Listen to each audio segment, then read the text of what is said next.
Imagine this. You wake up in the middle of the night to find a strange man biting off your right pinky toe. Now, if it was any other toe, you would have let this slide. However, your right pinky toe just so happens to be your favorite toe. So immediately, you retaliate by blasting him to shreds with your Brotherhood approved minigun. However, this man isn't just any pinky toe burglar. This man is a ghoul. So there's only one way to take care of an abomination like this.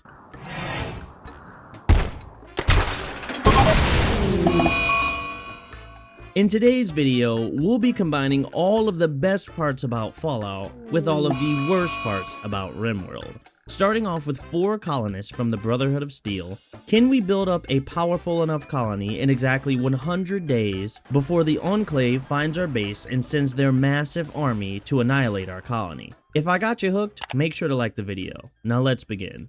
Starting things off, we spawn in a temperate mountain located between another Brotherhood camp and our mortal enemies, the Enclave. We have 4 colonists, a big back named Happy, a hard worker named Ben, an undergrounder named Milligan, and a night owl named Jenny. Now, this group of Brotherhood soldiers might not look like too much, but this right here, this is the future. But already our future is not looking so bright, because immediately a brush fire broke out and the flames quickly began to spread to our supplies. Ben ran in to retaliate against said fire by beating the shit out of it with his face. This resulted in multiple first-degree burns. Some might call Ben's decision reckless, but all I see is a man loyal to the cause. In an effort to escape the flames, I started digging into the side of a mountain and began setting up my base there. In Rimworld, mountain bases serve as one of the most defensible locations in the game, offering only one entrance for enemies to come in and out of. But in Fallout, we refer to mountain bases as something else, a vault. After creating the entrance to our vault, we were able to move our supplies away from the spreading fire. After resting in our premature vault, a new day began, and it was time to build out the rooms of our colony. As I began to expand our vault more and more, a super mutant nightkin came crashing down from the sky and landed injured just outside of our base. Now normally, Brotherhood protocol states that I scream abomination to the top of my lungs and blast this guy into oblivion while shooting 300 holes in his chest. However, what if I told you there was a better way to handle said abominations? What if there was a way to not only build up an army to fend off against the Enclave attack, but also make sure that not a single Brotherhood member gets hurt in battle? Let me ask you a question. Are you familiar with the concept of slavery? Slavery is the ownership of a person as a property, especially in regards to their labor. And I gotta say, abominations against the Brotherhood would make wonderful slaves. If we were able to build up an entire colony based upon the slave labor of mutants and then have them fight our battles for us, we could essentially create a mutant suicide squad. Not only would we be providing our Brotherhood members extreme protection against our mortal enemies, but we also would be guaranteeing the mutually assured destruction of both abominations and the Enclave. We'll just need to make sure that absolutely no word of us housing abominations gets out to the elders. So whatever you do, please do not report this to any paladin or elders going forward.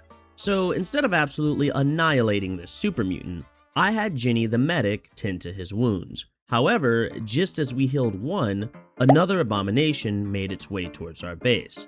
Now you might be thinking, oh perfect, another slave mutant to fight in my suicide squad. However, this wasn't just any mutant. This mutant was a kind sissy liberal with soft boy hands. And in my suicide squad, we don't take anything kind and soft. We only like them nice and rough and hard. So using the power of liberty and justice invested in me, we shot more holes in this guy than your stuffed anime pillow. Now, although my colony was prepared to be eaten alive while fighting on the front lines against super mutants, they were clearly not prepared for the sheer amount of mental fortitude that's required to live with 3 other roommates.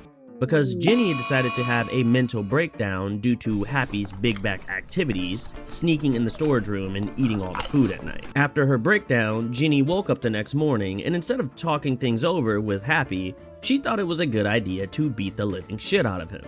However, Happy retaliated with a much-deserved Chris Breezy, which knocked Ginny to the floor. Immediately, I took both of them to the infirmary to heal after their fight. However, this was a horrible idea, because Happy woke up in the middle of the night and spent the entire day insulting Ginny. This caused Ginny to go on a tantrum where she destroyed her own bed. The only thing that finally calmed Ginny down was when her boyfriend Milligan decided to propose to her. However, during the proposal party, Happy and Ben got in a fight at the snack table over more big back activities, and within a matter of seconds, the party was cut short. The only thing that finally brought our colony back together after being in complete shambles was when our super mutant Matt decided to do a prison break. After ripping off the doors with his bare hands, he made his way out of the room. Thankfully, Ginny and Ben were waiting on the other side, where they disciplined him by blasting his head in with a plasma rifle. Our colony had spent so much time fighting each other that we forgot our true mission. Ginny, Ben, and Happy all agreed that racism against super mutants and destroying the enclave was far more important than Happy's big back activities. And now that we got our shit together, it was time to expand our Suicide Squad. Right now, we only have one super soldier and we barely even have him under control. If we want to survive against the attack on the 100th day, we were going to have to really upgrade our slavery game. So, we started enslaving as many mutants as we could. The first was named Swine. He was a pigskin mutant that decided to raid our base with a stick of dynamite. While he did have dynamite, he did not have a brain, because I had one colonist run around him in a circle while having dynamite chucked at them, while I had my other colonist shoot him down from a distance. After imprisoning Swine with Matt, a small mutant impid child wandered into my base and got into fisticuffs with a maddened guinea pig. Now normally, I would have helped this poor child out in combat, but I thought to myself, do you know what's more ethical than a mutant slave super soldier? A child mutant slave super soldier. So after allowing the child abomination to get absolutely destroyed by a guinea pig, I then turned the guinea pig into dinner and enslaved the child. Soon, I was able to get both Swine and Matt to become obedient super soldiers. It even seemed like our colonists and the mutants were engaging in playful banter, because as an impet raid came barreling towards my base, Milligan played a game with Swine where he would shoot bullets in his back while Swine attempted to take care of the impets. Swine then executed the impets who tried to escape, and we took another fire-spitting mutant named Vane in. And it was as if I was on some mutant enslaving roll, because two mutant slave traders paid a visit to our colony where we picked up two more members for our Suicide Squad. One was named Crow, a Neanderthal melee specialist, and the other one was named Sleepy, a psychopathic cannibal super mutant who had a startling resemblance to a microwaved potato. Now that I had a group of disfigured, ugly, rotten, fire-breathing mutants, it was time to send them out on their first mission. Ben's long-lost wife, Hummel, reached out to us and let us know that she was kidnapped and held prisoner by some of the Enclave, our warring faction. And if we didn't save her, Ben would suffer a -30 mood buff from her dying. So, we dispatched Vane and Crow on their first mission, infiltrate the Enclave camp and rescue Ben's wife. After traveling through rat-infested lands for 3 days straight, they finally made it to the Enclave camp. The Enclave was extremely well geared. They had combat armor, a super sledgehammer, and even a minigun. However, although they were well geared, they didn't have a super mutant that could hawk tool hot fire on you and an undying Neanderthal with a chainsaw. So despite Crow being smashed in the sternum with a rocket-powered hammer, we were able to chase down the last remaining member and rescue Ben's wife, Hummel. Now, some might say it is unethical that our mutant squad developed a little bit of lung cancer by being exposed to so much toxic radiation, but this is the point of a Suicide Squad, so they knew exactly what they were signing up for when they got enslaved. After some time escorting Hummel, they were finally able to get back to the base and nearly died from radiation exposure. But Ben was happy and finally got to see his long-lost wife. While we were on our special ops mission to rescue Hummel, a lot of new things took place. Ginny had our super mutant Matt deliver her baby while her husband Milligan sat by. I did notice the baby had some purple on its skin when it came out, but let's not bring that up to Milligan. Anyways, the baby was a healthy, beautiful newborn who was the first vault child of the Brotherhood, but the little shit just wouldn't stop crying, so she threw it on the floor for the super father Matt to take care of. Speaking of our vault, we had several things built to make this place actually look like a true vault society. We had vault technology placed for us that dispensed food. We had several workshops and crafted beautiful floors. We even had a rec room where the Brotherhood could end the stresses induced by constantly living with people who want to eat you and rip out your spine. To make this an official vault, we even created a vault door. This allowed us to keep significant threats out and our mutant threats in. This was especially useful for when the Brotherhood did their routine checks on us to make sure we were following protocol. Despite us using them as slaves and super soldiers, the Brotherhood wouldn't be necessarily fond of finding out that we are housing mutant abominations. Now please don't misinterpret what I'm saying. The word of the Brotherhood is absolute, and all abominations deserve to die a horrible death. But once again, let's just make sure word of what's going on here doesn't make its way to the Paladin or any of the elders until after the 100th day. Speaking of mutants, on the 89th day, we received our craziest mutant pull yet. An extremely powerful vampire and her thralls crash landed in my base. If we could subdue this vampire, we could pass their genes onto one of our mutants and make them the ultimate unkillable super soldier. The vampire and her army started attacking my animal pen, so I sent out the soldiers to take care of them.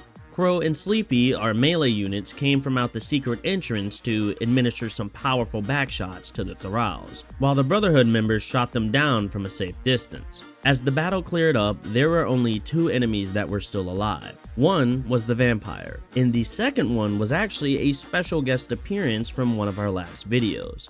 His name was Gunther the Gigolo. For those of you who didn't watch that video, Gunther is essentially a man who sold himself into prostitution for Boom Rat Pizza. In other words, we have now captured two people who love sucking, a gigolo and a vampire. After some time, I decided to transfer Luxembourg's vampire genes onto our impid mutant child to create the ultimate child super soldier. After transferring the genes, I have now created a soldier who can spit fire at people at the cost of having a panic attack every time they do it. Now, if that's not the best use of genetics, then I don't know what is. Now that we've made a vault that our colonists no longer want to kill themselves in, and we are very close to the 100 days, more and more tribes are beginning to test our Brotherhood might. For the most part, we've been relying on shooting enemies down from a distance to keep our base safe. But now, we're at the point where enemies are literally catapulting themselves in rocket pods on our metaphorical beaches of Normandy to kill us. And I gotta say, they kinda caught me with my pants down on this one, because on the 96th day, a tribe of pigskins began to raid us. I rushed my two super mutants who were on guard duty to protect the entrance to the vault, but they got past our defensible lines before we had time to react. The turrets went on to shoot who they could, but they had already taken down our child super soldier who was behind enemy lines. After some time, the rest of my soldiers in the vault finally rushed out as they lobbed plasma grenades at us. But in a matter of time, we were able to overwhelm their forces. The child was the only one who got severely injured, but he was a vampire now, so we didn't really have to worry about him dying anymore. Overall, this raid was more than a success. I only needed one more item to ensure the absolute victory on the 100th day. As many of you know, Fallout has a plethora of powerful weapons to choose from, but there is only one weapon so powerful, so absolute, that no one would dare question its strength. Today, ladies and gentlemen, we will not only be using the destructive power of the Fat Man, but we will be unlocking the true wrath of God by wielding a Fat Man with a Fat Man. To those Enclave brothers who seek to raid us, all I have to say is, I hope you enjoy your spot in hell.